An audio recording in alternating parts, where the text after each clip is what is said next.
basándonos en 3 lecturas. La primera es la dimensión comunicativa del lenguaje y del discurso de Morales, Justo Morales, del año 2004. La segunda es una pedagogía de la comunicación de Mario Kaplun, del año 2002. Y la tercera, Heredando el futuro, desde el pensar la educación de la comunicación, de Jesús Martín Barbero, de 1996. Empezaremos con la dimensión comunicativa del lenguaje y del discurso de Justo Morales, ya que ésta reconstruye el proceso global de la comunicación social mediante el lenguaje, el significado, el discurso, en un proceso donde interactúan de manera dinámica las actividades humanas, el lenguaje, la interacción social, los interceptores, el contexto sociocultural, el significado y el discurso. Desglosaremos los puntos principales de la lectura de Justo Morales, el cual empezamos por el lenguaje, el cual tiene un carácter de sistema sígnico con una interacción social comunicativa de la producción, comprensión del discurso proporcionando los significados que adquieren los objetos, acciones, creencias, deseos, entre otros, debido a que está presente en el desarrollo de las actividades de la humanidad en el transcurso de la realidad de la vida. Entonces, como cotidianidad, esto se presenta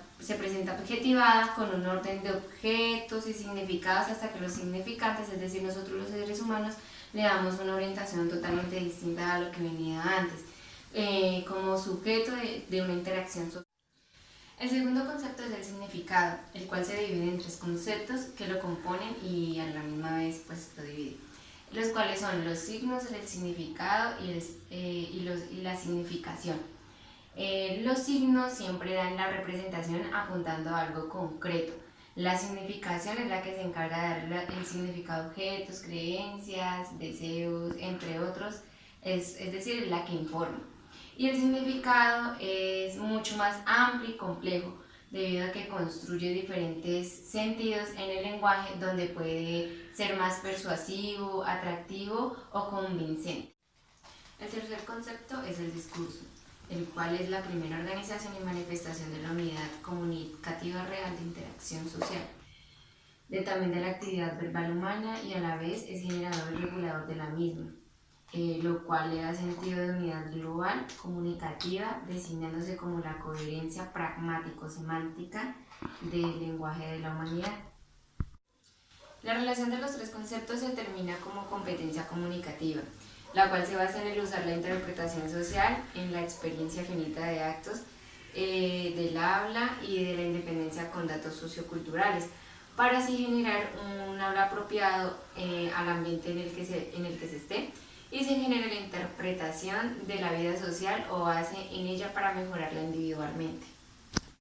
Ahora hablaremos de la segunda lectura, la cual es una pedagogía de la comunicación de Mario Kaplun, la cual hace un paréntesis explicativo respecto al verbo comunicar, que es el acto de informar, transmitir y emitir, y también del verbo comunicarse, que se basa en el diálogo, el intercambio, la relación de compartir, el de hallarse, en correspondencia y también en reciprocidad. Esta lectura hace referencia también a la influencia de los medios y el contexto social en el transcurso del tiempo. La influencia de los medios reduce siempre la comunicación a la transmisión de informaciones, la cual corresponde a una sociedad concebida como poder, donde unos pocos emisores se imponen a una mayoría de receptores, es decir, que las personas que tienen poder se imponen a personas de bajos recursos, digámosles en este sentido. Y en cambio, el contexto social busca siempre establecer una sociedad construida desde la comunidad, que sea democrática, donde se tenga en cuenta la opinión de todos y no solo de una. En conclusión, lo que nos quiere decir Mario Kaplun sobre la lectura es que debe existir un proceso de comunicación realizado de modo que todos tengan la oportunidad de ser alternativamente emisores y receptores, donde exista el diálogo, el intercambio y la reciprocidad. La tercera y la última lectura de la que hablaré es de Jesús Martín Barbero, de 1996, titulada Heredando el futuro, pensar la educación desde la comunicación, la cual trata 4 puntos, los cuales son los destiempos en la educación, el descentramiento del libro y el desordenamiento cultural. La tercera, de la magia de la imagen, el pensamiento visual. Y la cuarta, la escuela entre el palimpsesto y el hipertexto. Trataremos estos temas más profundo iniciando con los destiempos en la educación,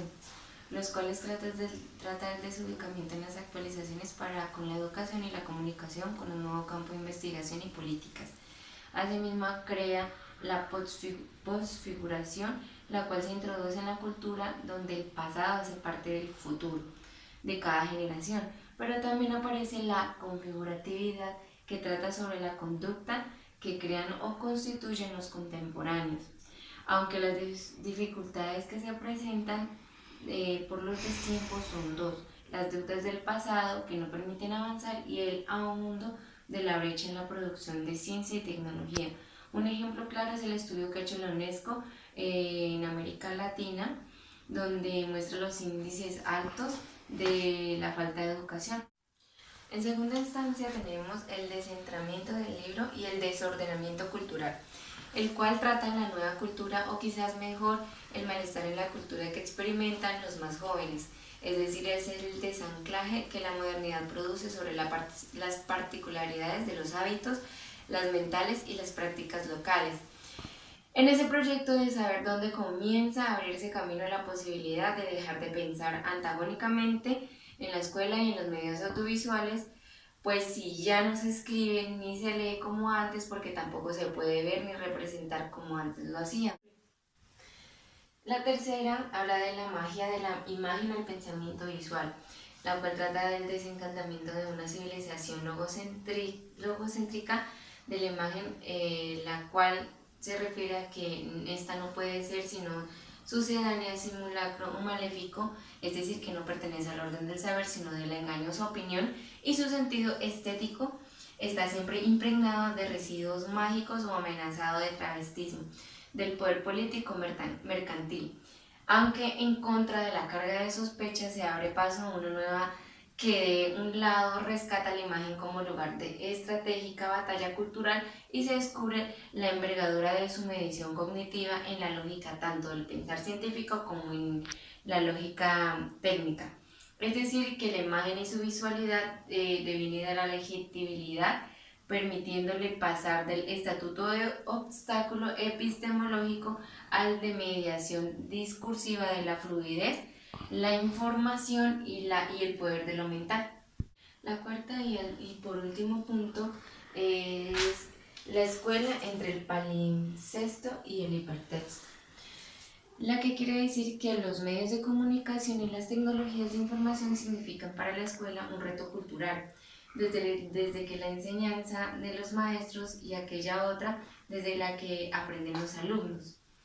Aunque la escuela debe interactuar con los campos de experiencia en que hoy se procesan los cambios, es así como la televisión de contexto debería insertarse explícitamente en la televisión como un proyecto cultural, la cual rebasa lo curricular en la diversidad y libertad de sus temas, a la vez expandiendo su tecnicidad hacia la organización multimedia e innovando la cultura, la cual busca experimentar el lenguaje audiovisual y catalizar los nuevos modos de ver, oír, leer y narrar.